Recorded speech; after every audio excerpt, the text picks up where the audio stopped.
సామెతల గ్రంథము 26వ అధ్యాయము 27వ వచనంలో మనం చూసినప్పుడు వాక్యం ఇట్లా పలుకుతుంది, గోతి తొవ్విన వాడే ఆ గోతిలో పడును, రాయి దొర్లించిన వారిపైకి ఆ రాయి దొర్లించబడును అని మనం వాక్యంలో చూస్తున్నాం.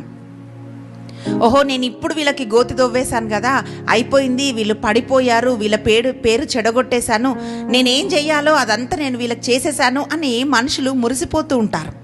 కానీ ప్రియులారా, వాక్యం ఏం పలుకుతుందంటే, ఒక మనిషి ఏది విత్తుతాడో దాన్నే కోసుకుంటాడు. ఇంగ్లీష్లో చెప్తుంటారు, what goes around comes around అంటారు. ఏది మనం చేస్తామో అది తిరిగి మనకే వస్తుంది అని వాక్యం తెలియజేస్తోంది. న్యాయాధిపతుల గ్రంథము 7వ అధ్యాయంలో అబీమెలెకును మనం చూస్తూ ఉన్నాం. ఈ వ్యక్తి తన సొంత సహోదరులని, తండ్రి ఒకడే తల్లులు వేరైనప్పటికీ తను న్యాయాధిపతిగా ఉండడానికి తన సొంత సహోదరులని 70 మందిని చంపి నేను నాయకుడిని అయిపోయాను అని అనుకున్నాడు. కానీ వాక్యం ఏం పలుకుతుంది అంటే, ఒక రాతి మీద 70 మందిని ఆయన హతమార్చాడు. అలా చేసిన ఆ వ్యక్తికి తిరిగి అదే మరణం ప్రాప్తించింది.